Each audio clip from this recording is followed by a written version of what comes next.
Well, here we are. It's January 19th. Whoa, 2007. Well, that year went by quick. It'll be January 19, 2008 here in a minute. Anyway, we had a great time the other night, on Saturday night, with a lot of new listeners. I'm really liking that thing that Don put on there, that front thing on the website there where you just go to instant communication and you can talk to me while we're on the show. And today's show, we're going to continue on with the seminar thing, which is going to be a completely encapsulated deal. And 2 weeks from now, we're going to have Judge Wynn Miller on. He's really great. He knows a lot about the Middle East, and he knows a lot about the law. This boy he'll keep you out of trouble. In fact, I've worked a little bit with some of his friends. They're amazing. And we got another thing to announce, that it's www.raysoftruth.tv. That's Rays of Truth, www.raysoftruth.tv. That's our new Pyridine Fred Bell membership site, where we do a lot of cool stuff over there. So, a lot going on. And more stuff coming, obviously. I can't wait till we start doing .tv and doing television, and that's something we're all working on here on the Internet, and that's going to happen pretty soon, I'm pretty sure. So what I'm going to do now is I'm going to start exactly where I left off last Friday, right to the Word, and we're going to have fun. Well, this happens in the city. So you might not have, for example, the city of San Francisco has a certain environment. It's got a certain geophysical location because it would give it a certain polarity of the magnetic field of the Earth, interfering or interacting with the magnetic field of a human. Unfortunately, the magnetic field of the Earth interacts in most people in a negative way. Used to be positive because there are more people thinking negative on this planet than there are positive, so therefore you have to overcome the planetary aura frequency, which causes a problem in our solar system, because if the Earth's polarity is being influenced by negative people, or what I call growth-resistant people, then the whole solar system is going to feel this, because the solar system, and the sun is now all the different shooting planets have auric fields around them, or magnetic fields of varying magnitude. The sun is shooting lots of these solar flares off. They're on the causes earthquakes, for example. The PBS radio site inside my personal section. Therefore, if the Earth's aura field would become more positive and synchronous with the then HAARP is aura keying fields into of the this planets too, that by are the joining way. it, then we would have less earthquakes or different kinds of Updates. negative things that happen in nature. And so therefore, if you have the San Francisco environment, people living in it, generating auric fields, which have magnetic components, pretty soon you have the whole polarization of the city of San Francisco. And the San Francisco energy's aura field, for example, will be different than the city of Los Angeles. And if you look at the city of New York, it's got a different feeling than Los Angeles or San Francisco. This is how aura frequencies work. And pretty soon you have all of the cities adding up. So you have all these different conflicting or personality differences, but you're finally going to get a summation of that, and you're going to end up with an auric field of the United States. Then what happens is, if you get an aura field of the United States, you could say that's a national aura field. And then you go on and you can say, well, now we got different nations have different auric fields.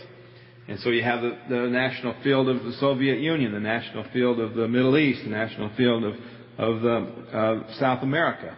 And the summation of all these fields then gives you the summation field of the Earth. And like I said earlier, the Earth's summation field, produced by all these different societies, where we still have wars like the Iraqi war that's going on. And if you remember the earlier part of the tape, I was writing it, started this tape series, I was working on it on the eve of the Iraqi war. So since that, and the war has developed, which we had kind of anticipated that it would. So this is the aura fields that we're talking about. One day when man becomes 100% peaceful within himself, he projects that onto his neighbor man, and then the planet will become peaceful. The planet's peace will be felt in the solar system. There'll be galactic peace. We'll no longer have these weird storms that we have, these lack of rains in areas. We'll have less of too much rain in one area, not enough in another, and pretty soon we'll have harmony all over the planet. So getting into touch with yourself and getting in touch with the aura field is very, very important. Also within these auric fields that we talk about, these summations of these auric fields, are other intelligences that are at work. For example, if you were to take all of the human beings in the United States and put them into a national energy field, you end up with a galvanized field that an angel can dominate or populate.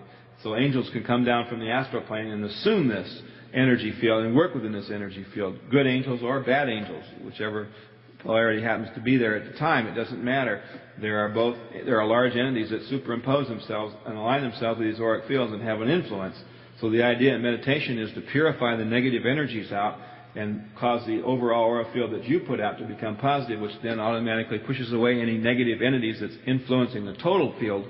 And we'll get more into this, but this is the kind of stuff that the extraterrestrial entities work with. Aura fields, the study of aura fields is incredibly important, and we'll be constantly referring back to different aspects of this throughout this tape series.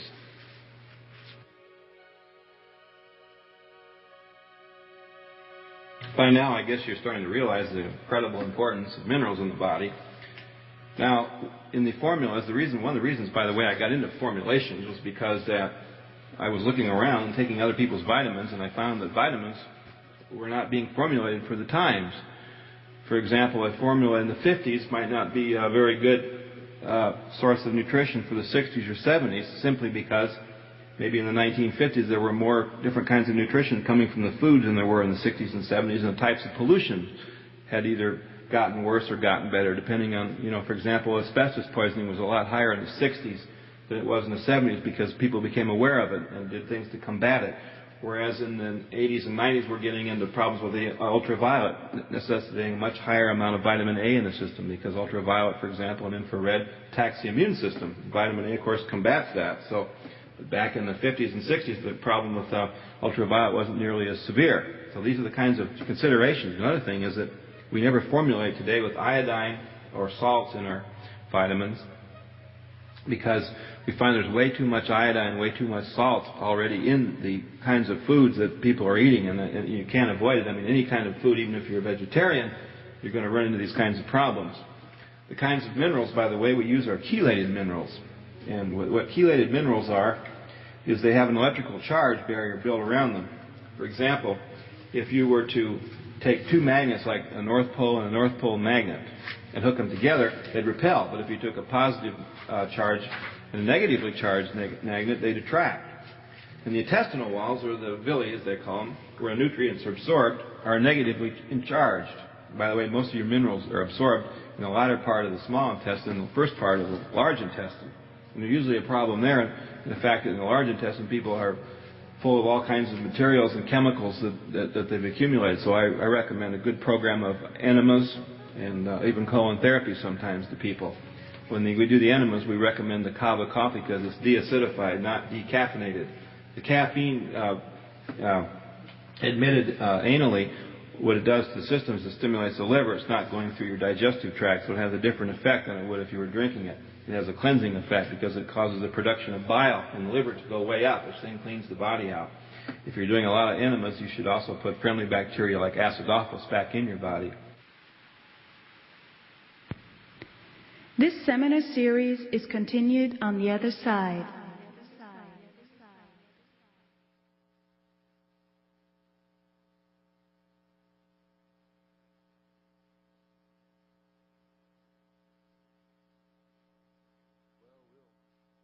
This puppy over here and get this thing going on the other side.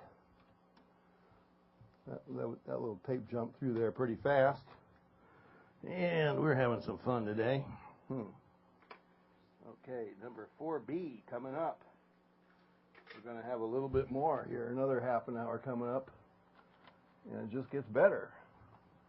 And I'm trying to give you updates on some of this stuff, the mineral stuff, but the stuff that goes on with the government and the HAARP is a real problem right now because they're actually accentuating with the vibratory frequency of the Earth being that it's not properly balanced anymore.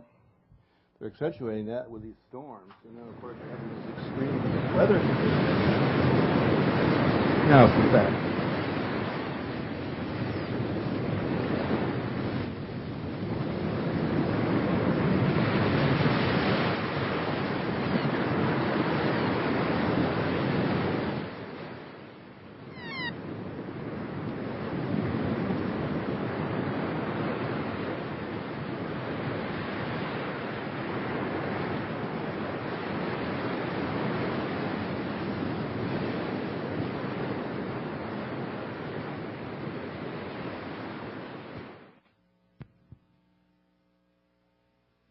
in our vitamins that you are a kind of a person that might do enemas from time to time, so we do put a small amount of freeze-dried acidophilus in our vitamins, which helps you digest the vitamins as you take them on a daily basis. And even if you don't take or do enemas or any kind of colon irrigation, the fact that the freeze-dried bacteria, the friendly bacteria, is present will help you assimilate and raise your assimilation of our vitamins. When the positively charged metallic minerals are ingested, the vast percentage are thus attracted by a negative charged membrane, because, like I said earlier, the intestinal walls are negatively charged. There they are held with a relatively small amount passing through into the bloodstream. The result is that the absorption of most of these metallic minerals is very inefficient. The majority passes unabsorbed through the intestine and is excreted. With iron, for example, it is estimated that less than 1% to 4% is absorbed, thus available for body utilization, due to the barrier of iron naturally present in the intestinal wall. Chelation increases absorption because chelating agents wrap themselves around the mineral iron, and by doing so tend to neutralize the positive charge. The neutralized metallic mineral is not attracted or repelled by the membrane wall. The neutral chelate thus passes through the villi and into the bloodstream. This is just a simplified explanation of it. Now, I've had women come to me with deficiencies in iron, and they would say, well, I'm taking iron and it's not helping me any. But what they're not realizing is they're not looking at the full need of the red blood cell for iron. It also has to have large amounts of oxygen, so we use vitamin E for oxygen. And what happens is, in the case of a woman taking iron and not getting a result from it, is that the life of the red blood cell on oxygen is 90 days. And so what happens is about 88 days goes by of taking the iron, and the cell dies and reproduces itself deficient again. It doesn't stay living long enough to get the complete cycle charge of the iron into it, to get the complete DNA message and benefits. So to get around this problem, we increase the oxygen by increasing large amounts of vitamin E in our formula. If you look at the formula, you'll find a considerable amount of vitamin E in each dosage, which is very necessary. Manganese is another mineral that we think is very important in the body. It works with the B complex to overcome laziness, sterility, and marital weakness is one of my favorite explanations. It also combines with an enzyme, phosphase, to build strong bones. Much of the manganese is found in your liver. Manganese is needed for a good enzymic function, so foods can be digested and vital nutrients extracted for overall body utilization. Manganese is also important in the utilization of thiamine, biotin, choline, and vitamin C. Now, one of the things we do in our formulas is we do what's called a synergistic formula. And a synergistic formula means that there's a time release factor in there that causes certain vitamins to combine at the right times to get the maximum effort, whereas if they're all going into the system at once, some vitamins will combat one another. It's a well-known fact that, for example, you wouldn't take vitamin E and vitamin C together because one would combat the other and you wouldn't get the benefit of either one of them. And vitamin A, if taken by itself in some forms, will putrefy in the large intestine, which is not good either. So it's important to really understand what's going on. We put a lot of calcium. We use the chelated calcium form. It's probably one of the most abundant minerals in the body. About 99% of the calcium in the body is deposited in the bones and teeth. Now, once you stop growing, this is real interesting. A lot of people don't realize about calcium is the heart requires it. And I'm sure some of you out there from time to time have gotten cramps. And when you get cramps, it's not oftentimes, like they say, a vitamin C deficiency, but it's a calcium deficiency because the heart has to have calcium in order to produce actin. And what happens when the body runs out of calcium, it starts going into the heart, the bones, and getting out the calcium from the bones, which produces a cramping effect. And some heart problems can be caused by a calcium deficiency. Now, also, we put vitamin D in there. Normally, you can't absorb calcium without large amounts of vitamin D. Vitamin D is normally called the sunlight vitamin. But however, because of the ultraviolet layer stressing out the sun's rays and switching them to the wrong frequency, the calcium, which used to be available in 15 international units per square inch of the skin, is no longer abundant like it was. So it becomes, the vitamin D. So it becomes very important to assimilate the vitamin D and the calcium together. And so once again, in our formula, we use these two in combination. There's a company called Cooper's that's in Costa Mesa. The distributors are out of Costa Mesa, California, Coopers, and they make a very good external calcium that can be taken with our formula, and it complements it very well. Manganese is another mineral that works with the B complex. It's also very good to work with the immune system and helps overcome different kinds of resistances to ailments, gives strong nerves. And we also use sodium, potassium, phosphorus in a strong combination. It's very important to have these three because when we were talking about the wires in the aura frequencies, in other words, we have these 72,000 wires starting at the base of the brain extending through the body. When these wires conduct electricity, they have little amplifiers every so many feet throughout their existence. These little amplifiers are like little pumping stations. It's just like you can imagine water being pumped across or oil maybe, or water being pumped across the United States. After a certain length of duration through a pipe, it would need an additional push because it would start to get too much back pressure in the pipe. So this would be a pumping station. Nerve impulses are the same way. So these little pushing stations that exist are called nodes of Renier, named after a Frenchman that discovered them back in the 19th century. And they have an amplifying effect to push the electricity signal on through. And if they become weakened, the electrical impulses go through the body too slowly, and the body becomes very slow. Now, zinc is an essential trace mineral occurring in the body in larger amounts than any other trace element except iron. The human body contains approximately 1.8 grams of zinc compared to 5 grams of iron. And people are always very, very low on zinc. In our nuclear receptor, even though a lot of the metals are classified that we use in it, one of them is zinc. And we did a lot of experiments back in the 80s when I was working with Harold Keith at Zenith Advanced Health Systems. We used to wear a bar of zinc.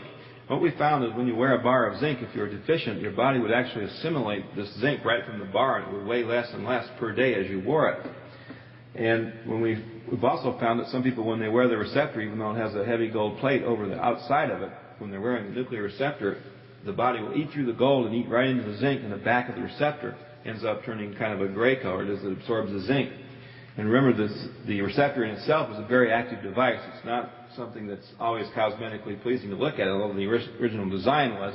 When your body starts to digest it, it needs it very much so by electrolysis.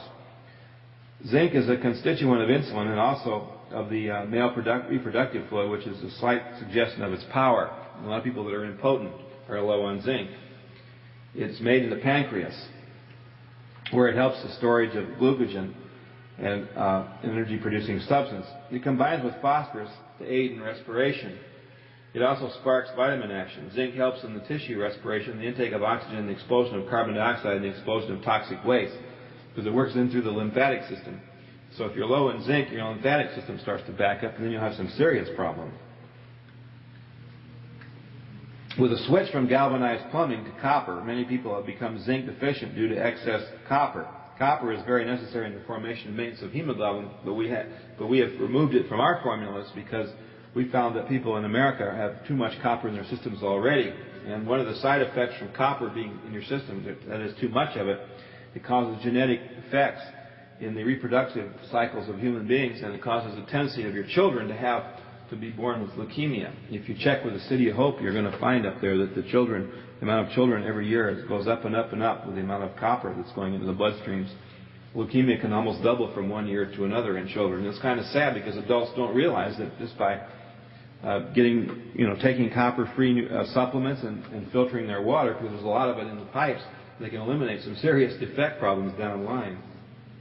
Zinc is also a component, by the way, of 25 different enzyme systems of digestion and metabolization, and helps control carbon dioxide levels in the body and metabolism of alcohol. And a lot of people don't realize it, but when you assimilate, for example, a couple of soda pops like 7-Ups or Coca-Colas, your body produces a huge amount of ethanol in the brain. Almost a quart of alcohol is produced some days by people drinking eating a lot of sweets and drinking a lot of soda pops. And they don't realize the sugar is breaking down into alcohol, because alcohol is a 12 carbon atom, but the compound sugar is a 12 carbon atom, and when it breaks down to a 9 carbon atom on the way to becoming a 6 carbon atom, which the body can utilize in the insulin formations. But when it reaches a 9 carbon atom state, it is now in an alcohol form. That's why people react. As a matter of fact, we found that a lot of children that are given a lot of sweets in their adolescence periods have a tendency to become alcoholics in their late teens. The absorption and utilization of vitamins, especially the B complex, requires zinc. Zinc is a constituent of insulin, which governs the utilization of sugars. Zinc is important for the sense of taste and smell. And people that smoke cigarettes are vastly deficient in this. And that's why they have to put so much salt and pepper and seasonings on there, because their zinc is so low now they've lost the enzymes that allow you to enjoy the sense of taste. It's also very good for repairing the tissues after you have a burn, and is necessary in the immune system to help protect against infections. It helps repair the DNA and RNA, correcting the harmful effects of X-rays and radiation. Zinc helps prevent and reduce the cross-linking of biological macromolecules, producing wrinkling, stretch marks, and aging.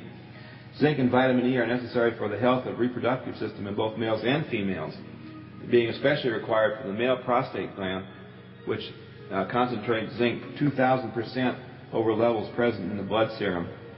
Prostaglandin production, by the way, which chemically regulates hormones and organ function, also requires large amounts of zinc. And of course we need potassium along with the zinc. It's an essential mineral found in the intercellular fluid, and it's very, very important in the body. It helps regulates the water balance. People that are low on, that start absorbing and assimilating too much water, especially when you're trying to lose weight, you need to take more potassium. Now, these minerals that I'm talking about now are mostly considered the low-frequency band of minerals, and you realize that you're not even aware of the functions. Like I said previously, the autonomic nervous system is relying on your body to have an abundance of these different minerals available, and if they're not, you're going to have gradual failures, and they're going to affect your personality and your overall energy field. Now, the next thing I want to talk about is we'll get into a little bit into the high-frequency minerals, but now we're going to go into the vitamins.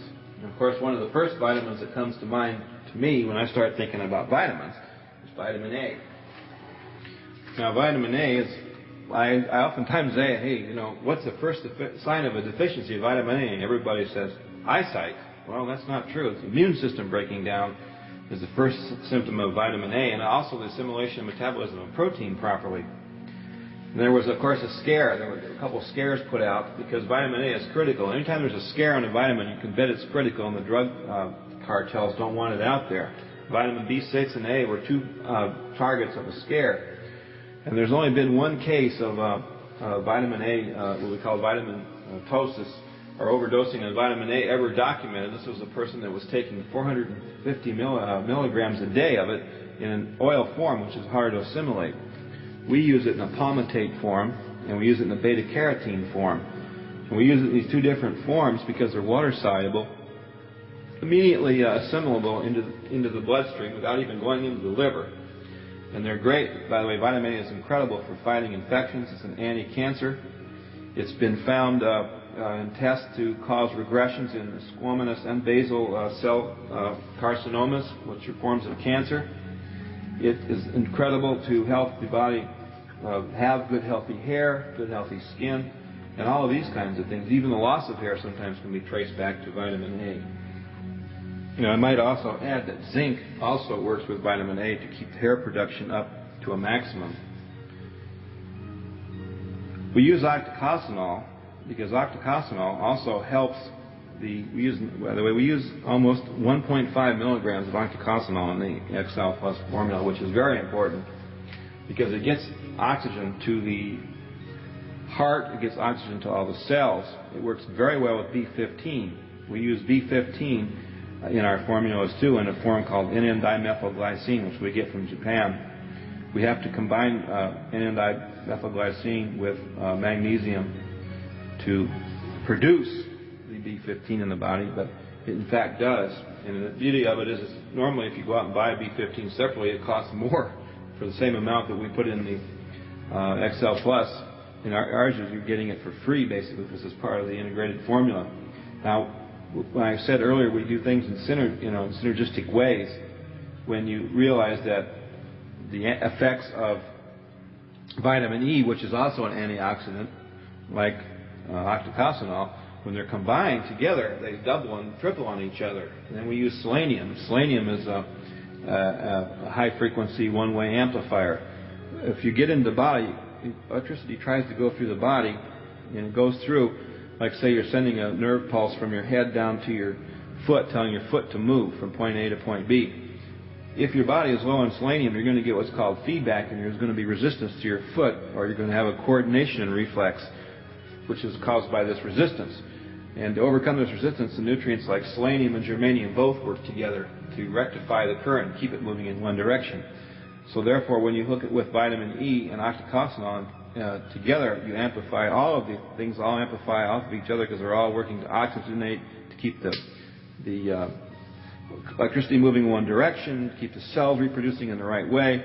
So you start getting a summating effect. It's just incredible. And then to even amplify it more, we found that oil of primrose even amplifies this even more. So we use all of these in one synergistic combination. Now our B complex is also quite unique. Of course, we use B1, thiamine, which is important as a B complex for cell oxidation, memory, that strengthens the heart. B2, of course, when you're going to the bathroom, and if you're working with our formulas, you're going to see a little bit of it going out. We call it the old yellow vitamin, riboflavin. It metabolizes tryptophan, which then allows nitrogen in adults to be metabolized and utilized more efficiently. This is really important if you're trying to attain vegetarianism, we found. Now, for example, if you were going from becoming a vegetarian, or you were a meat eater and you were becoming a vegetarian, and you want to eventually become a fruitarian and eventually a breatharian, this is something you don't do overnight. It takes a while. For example, a meat eater has taken years and years and years to condition his body to get certain amounts of protein from the meat itself, whereas a breatharian would be able to get it directly from nitrogen, like St. Teresa was able to do from the atmosphere. The air, you remember, is 69% nitrogen. It used to be. It's more pollutants now. So you got to realize that your body has to go through changes to attain this state, and this takes years and years and years. It takes 90 days to reproduce a single series of red blood cells. It takes 6 months to reproduce a lot of skin cells and different cells in the body. It takes 7 years to reproduce a complete set of bone structures in the body. So to go through one cycle of complete reproduction of the body takes 7 years. So if you're switching from a meat to a vegetarian state, it might take you as long as 7 years to do this properly, so that the hormone structures can rebalance and all these other kinds of things can take place. Now, when you get into the B complex further down into it, we need to look at what's called the nitrillicides, and a lot of vitamin manufacturers fail to put nitrillicides, complete complement of Bs from B12 to B17, in their foods. Now, you got to realize a long time ago, these wouldn't have been so necessary in the human diet, but unfortunately, due to if you look at the husks that used to occur on grains, they've been stripped, they've been shredded, they've been pressed, they've been heat treated, so the grains that you get and the kernels that you get aren't whole anymore, and most of the nutrition is in the outside of the kernel, close to where it was exposed to the sun. So you don't get these kinds of things. So as a result, your body can get carcinogenic. Carcinogenic means you're susceptible to the effects of nitrites and food preservatives and chemicals. So it becomes a catch-22. So it's necessary to get the Laetrile, and we put the Laetrile, the B17, in there. It comes in the form of an almond bran that we use in an acerola cherry, which is down in the herb part of our vitamins. A lot of people don't realize that. They've heard, there's cyanide in that. Well, that's not.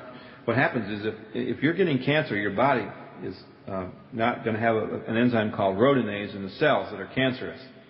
And if you have a small amount of Laetrile in your body, which is normal to have, and it has cyanide in it, which is normal to have, that cyanide is going to pass harmlessly through the body unless it comes to a cell that doesn't have rhodinase in it.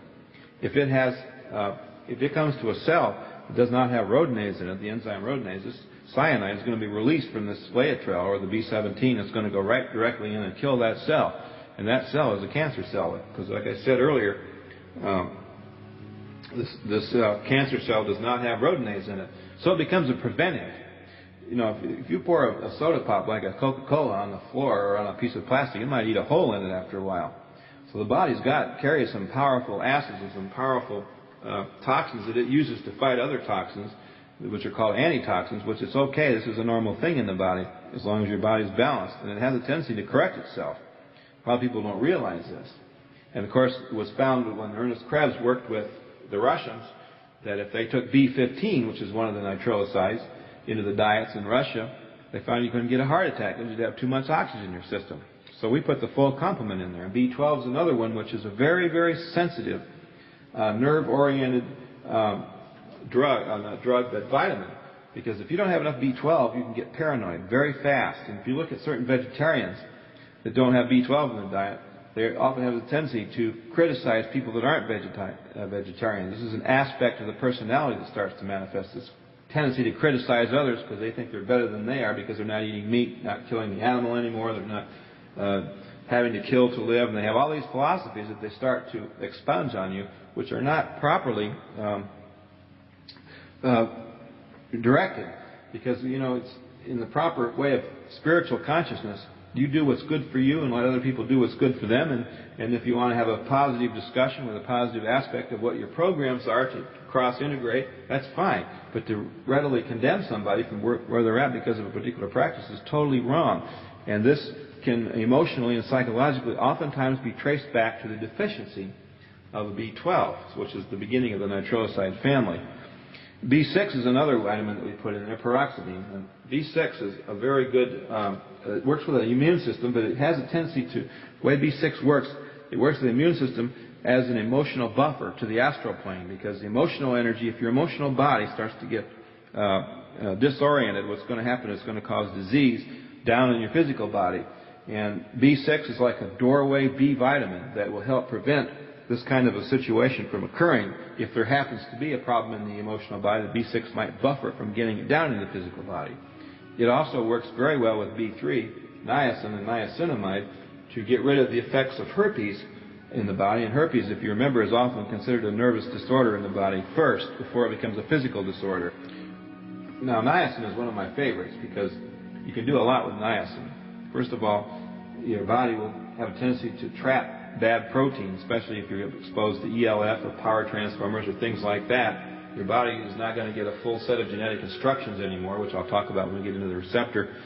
And so therefore you'll start metabolizing bad proteins for you, for example, things that you shouldn't digest, and you end up storing it in the mast cells of the body. When you put niacin or B3 in the body, you get a histamic reaction, and what happens is the body releases histamines, which go in and remove these particles. It constricts the blood veins slightly, so you get a higher increase in blood pressure, and you end up getting, very toxic, and you turn red. This is meaning that there's a lot of antigens coming out of your body. The red expression is that you get the flushing is very healthy. It's a very healthy expression, but it scares a lot of people. And so what I do is I take enough niacin every single day, like a couple of grams, on top of my normal formulas even, so that what I can do is keep my body low on the antigen level, the anti-protein level. If you want to test yourself for allergies, for example, you can clear your body out and get up to a couple of grams a day of niacin with no flushes, and then start experimenting with different food groups. If you start getting a flushing after you take niacin, in other words, if you want to try eggs out, okay, you clean your body out, don't eat any eggs for a week or two, get your body neutral on a certain what I would call bland diet, and then I would put one food group in that I wanted to test, maybe in the morning for breakfast. I would wait about 4 or 5 hours after let the food group assimilate into the body, and then I would add niacin. If I turned red and started flushing, what happens is then you know that's toxic to your body. You're not assimilating it properly. Another thing that niacin is good for, along with vitamin C, I might add, is getting rid of smoking problems or habits. Smoking, one of the things that happens with smoking is that the body likes to assimilate nicotine from the tobacco smoke. And if you look at how the body functions, the reason that it likes nicotine is because this nicotine helps it assimilate lysine and arginine. And the nicotine and the lysine and arginine, which would normally be niacin or nicotinic acid, lysine and arginine, forms a group hormone called vasopressin, which is stored in the pituitary gland. And so as a result, when vasopressin is secreted by, for example, exposure to negative ionization or even meditative thoughts that are euphoric, it causes the body to feel real good. It gives you a sense of well-being. So smoking a cigarette, the body assimilates this nicotine real fast, and it has a tendency to feel good for a moment or two, get a rush, a positive rush, you might say. So people will use that, and of course the body starts chasing this habit. You can get the same good feeling by taking straight niacin over a period of time. And not only do you get the same good feeling, you don't get it as a temporary 15 or 20 second rush like you do smoking a cigarette. It's there all the time. But what happens is the body will cheat. And so if it gets this chemical mock-up, nicotine, it looks like nicotinic acid. And nicotine, of course, can be assimilated in less than 15 seconds, whereas niacin takes 4 or 5 minutes. The body is going to say, hey, I don't want to deal with this 4 or 5 minute trip. I want to go ahead and start having my nicotine in there every day for my euphoria. So as a result, you end up with a bad habit because the body is very lazy. But so what you have to do to get rid of this dependency on this bad habit is to start taking large amounts of niacin over a period of time, get through the flushing sensation, continue to smoke. Don't even bother stopping to smoke. And just continue taking niacin. It's not going to work like Antabuse does when you try to keep alcohol in your system. It works harmoniously with the nicotine. They'll work together, and gradually the niacin will displace the nicotine, and pretty soon one day you'll light your cigarette up, and you realize it made you feel bad, and you felt so good, then you suddenly, when you stop feeling bad after 10 or 15 seconds where you normally felt good, now you feel bad because you smoked a cigarette. You go back to that 15-second period before you smoked the cigarette in your memory, and you say, hey, wait a minute, I'm getting more pleasure now from not smoking and taking niacin. And then you've got rid of the habit. It will work true with heroin and some other drugs too. And I worked with freebase addictions with people, but I also formulated a protein powder because there were some other complications that we found on these kinds of drug dependencies. But for overall smoking, just increasing your niacin dosage really helps a lot. And so we put a large amount of niacin. I put 50 milligrams of niacin in the vitamin, and I put 50 milligrams of niacinamide, which is a weaker form of it. And the reason I'm doing that is I try to eliminate the flushing with the 100 milligram combination that a lot of people are going to get. But like I say, if you've got a habit of tobacco or something, there's not enough in the formula to cause you to kick the habit. You're going to have to take some externally. I also use folic acid. Folic acid helps the DNA. Of course, the word comes from foliage or greenery. When it was discovered, that's where its name came from. Folic acid works very well with biotin. It also works good with choline, which we also put in there. And these things work together forming acetylcholine, which is a very important neurohormone in the body. Also what happens is the nervous system is strengthened. And a lot of times they found that folic acid has helped in the treatment of schizophrenia, along with slippery elm bark, which we also put in the body. And these aren't put in as a medicine. They're put in to strengthen the nervous system, because the nervous system is under so much stress when it starts to break down. If you don't have these small biochemical constituents readily available in the form of vitamins and nutrition, you can have a gradual wearing down of the system. We use a PC lecithin form, which also is very important, because the lecithin that we're using in there is very important to cover up the nerves in the body. The nerves, if they touch each other, will short circuit, and you get crosstalk, which is often found in the form of tinnitus or ringing of the ears. So if you keep large amounts of lecithin in there, what happens is the body doesn't have a tendency to short circuit internally, and your hearing is always better, you feel better, and also your memory. It's been proven time and time again. And PC lecithin, by the way, is much more assimilable than the normal form of lecithin. It's more expensive. A lot of these ingredients are very expensive in here. This is not a cheap formula when we talk about XL Plus, because I don't believe in being cheap about your health. And a lot of people don't want to spend the money. They'll spend more money on their car or their dog than their own health. And you've got to realize that you've got to respect your own health, because you're the one that's going to earn the money. You've got to be healthy to go out there and work away all day long or all week long so that you can have a nice dog or a nice car. We use inositol also, which is very important, along with para-aminobenzoic acid, PABA. These are considered vitamins within vitamins. They're complete complexes. By the way, all of these, the PC lecithin, the inositol, and PABA, have all been found to be life extension. Animals that have done these in studies have taken these vitamins, as well as people, seem to live longer.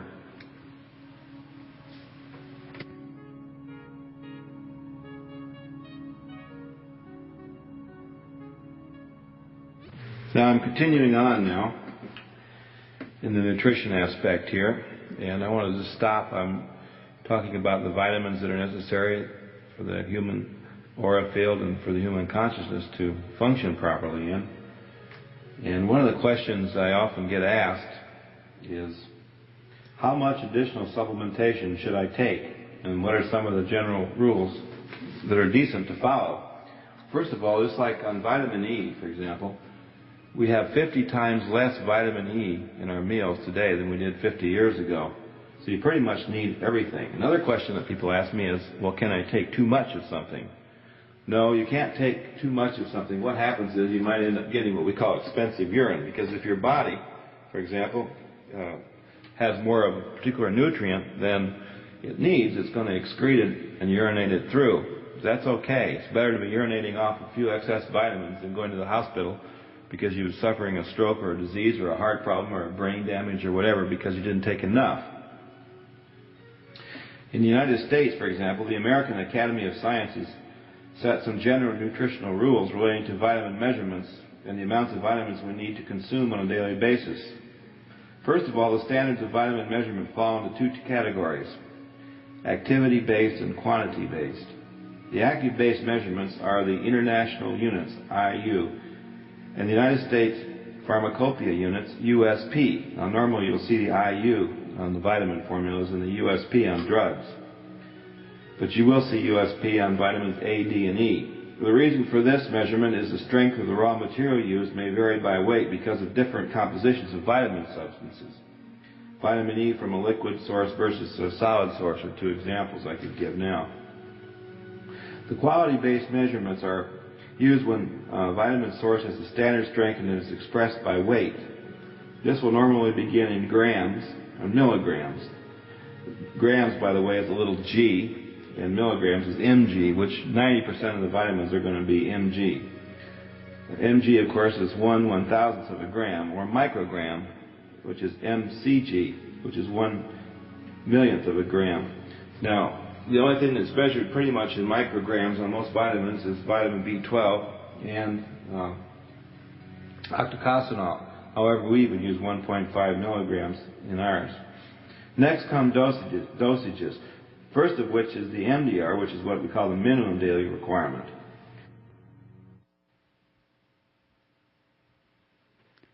This seminar series is continued on the next tape. Well, we'll get the next tape right up there. I hope you're enjoying this. I love listening to this stuff because I've forgotten a lot of it. And it's like a great refresher course. It's really interesting. So we're down to the last few minutes of the show here today. I hope you're all enjoying it. I hope if we get this in the archives, you'll save a lot of money because we charge quite a bit of money for this particular seminar series. And, of course, you're listening to it for free. So that's kind of neat. And this was our 2000 or 19, what was this? 1991 or 1992 seminar, a limited seminar that I did. It was a very private one. So anyway, we're spooling up another little tape here that'll take us into the end of the show, and I'll see you on Saturday night.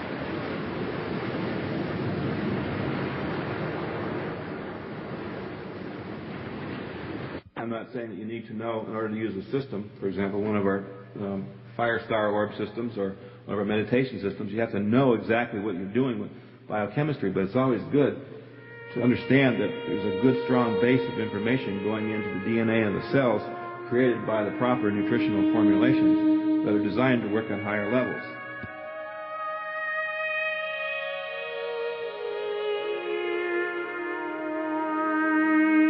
And one other thing that people ask me about in closing, I might add, is that what about children? Can they take these vitamins? Yeah, children can take them, and they can take them in the same dosage as adults, but I usually recommend for children under about 9 years old to take about half the amount that the older people would do. So if you're taking 2 packets a day, they would just take one.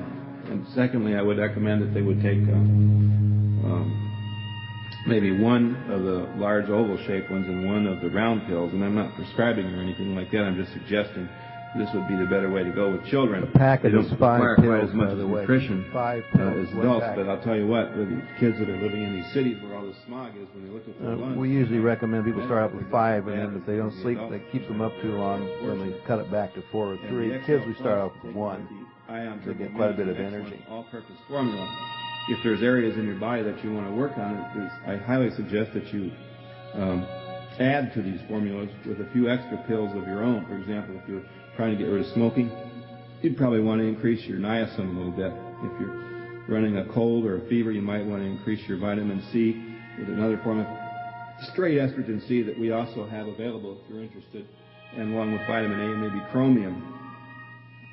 If you want to work on your weight problems, you might use certain kinds of herbs that will help balance the weight, like I mentioned earlier, like fennel and some of those kinds of herbs as an additional outside source. If your circulation is a little bit bad, you might want to increase the amounts of vitamin E on the side, increase your circulation. So with a little bit of common sense, you can, because you've got this beautiful base to work with, you can make the base work for you by just adding to the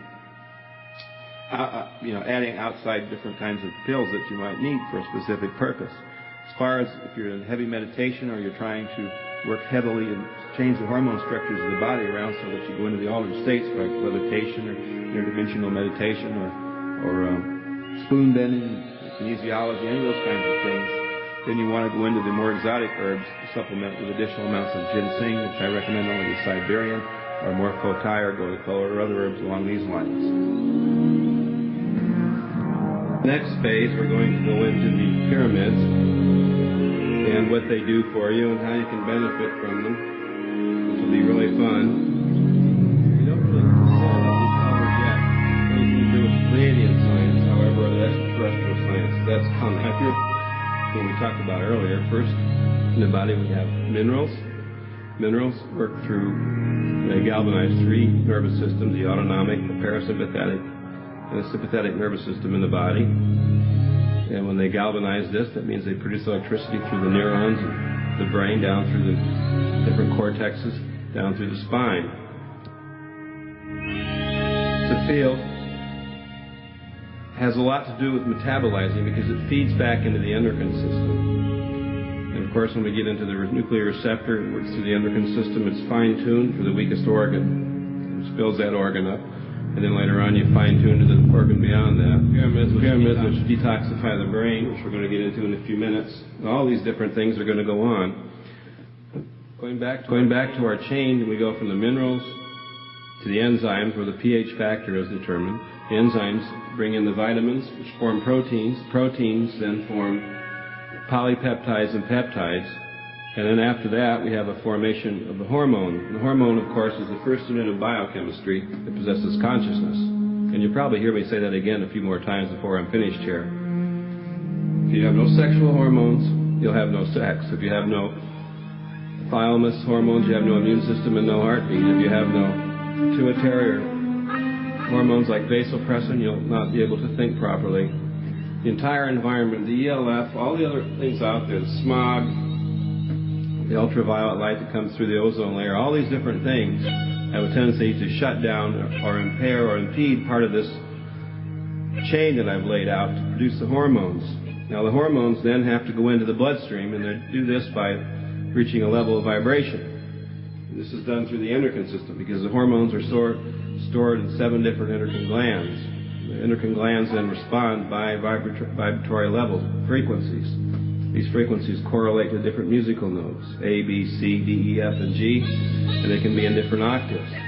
They can correspond on the same octaves of musical notes on higher frequencies, which are octaves above in light frequencies, in the red, green, yellow, blue, violet spectrum of the rainbow, or they can respond into the vibratory level of the moon or the stars or all these kinds of things.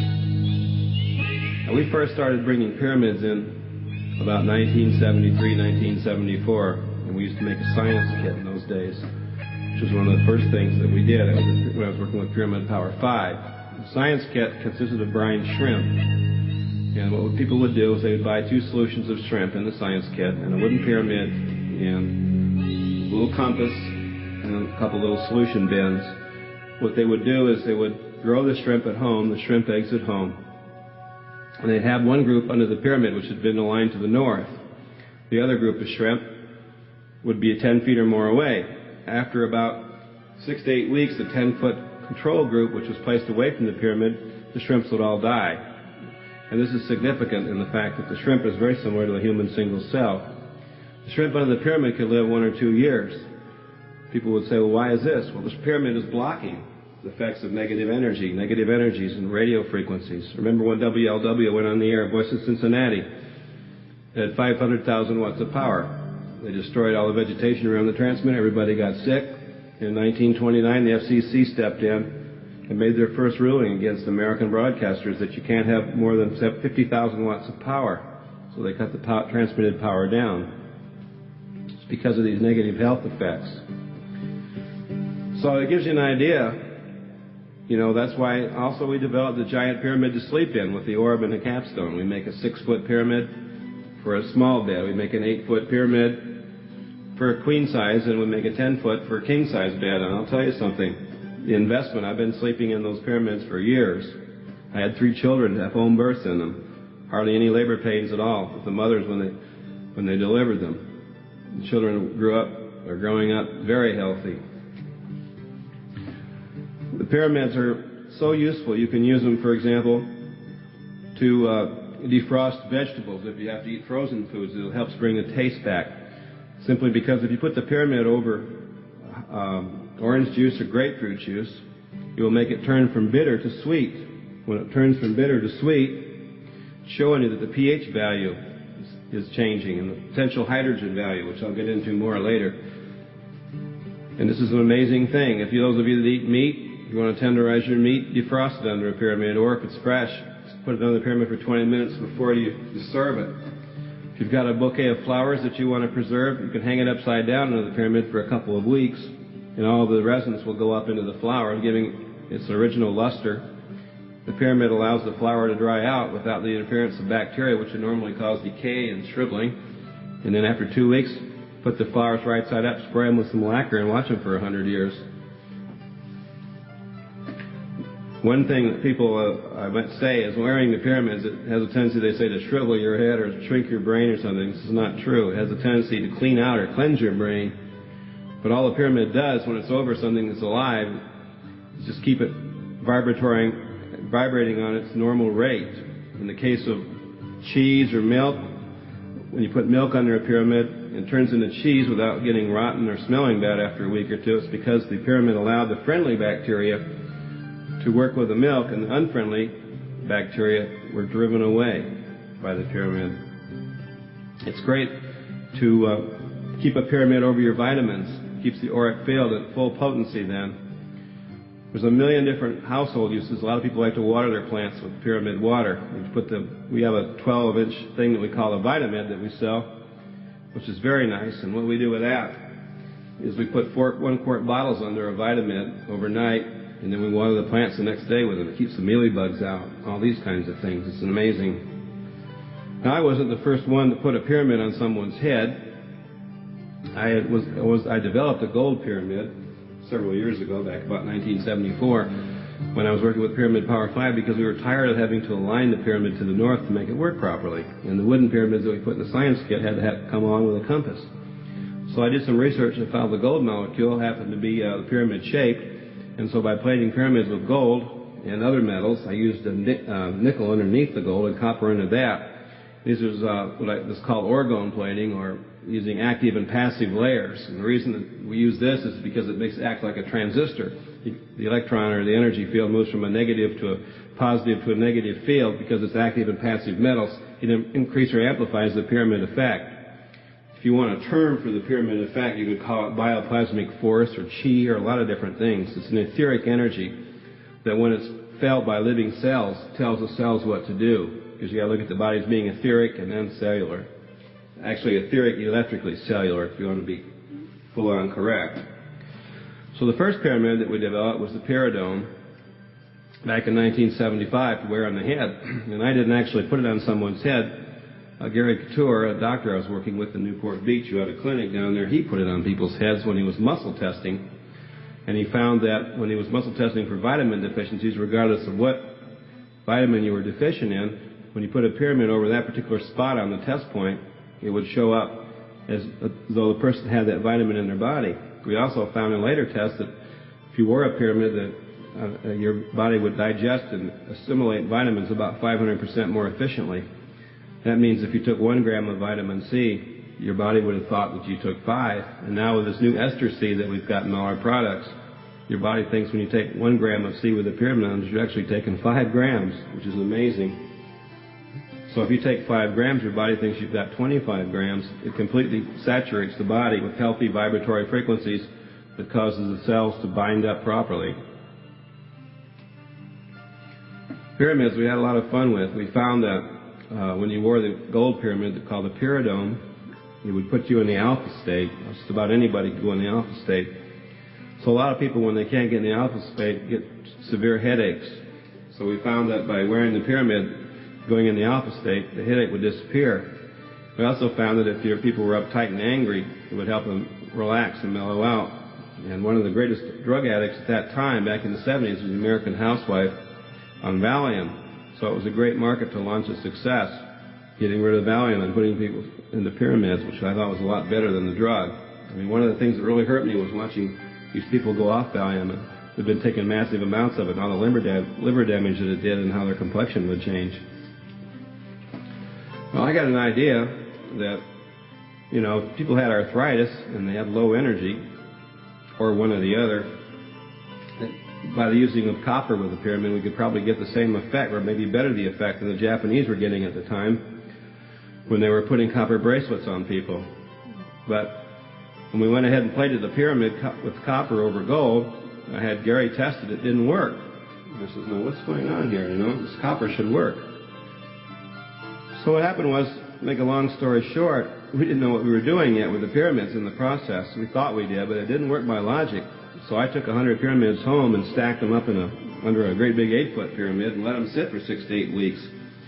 After 6 or 8 weeks went by, I noticed that there was a bunch of spots on the pyramid, big spots. And so I looked at them, and it looked like they had freckles.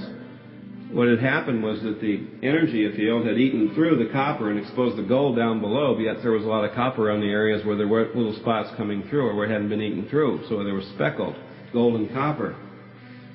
And what had happened, it established some sort of a breathing pattern all by itself. It was, you know, breathing this chi energy. So I took it back to Gary Couture, asked him to test it, see if it worked now on people, and he tested it, and it worked very well. And he said, what'd you do to these things? And I said, I didn't do anything to them, they did it to themselves. So it was an accidental discovery. It was a series of accidental discoveries that led us up to the Pleiadians, where they actually came in contact with what we were doing. Even though I was having contact with Semjase back in the early 70s, there wasn't much going on in science. It was more about us and souls and what relationship I'd had with her in a past life and my relationship with the Pleiades, and really not a whole lot in science, but they were watching the pyramid thing develop. I know they were watching it very carefully, and they got active in '79 when they gave us the first design of the irradiator, which I'll get into later. So anyway, we started putting these copper pyramids out, and it would increase people's energies, and we didn't really treat diseases with them because legally we couldn't, but we noticed that swelling would go down on some people that had arthritis. And the way that the medical profession had been dealing with this problem is giving people cortisone shots, which stimulates the corticosteroids from the adrenal glands. And what happens to the adrenals when you stimulate them with these hormones is the adrenals quit working. The Japanese idea of having them wear the copper bracelet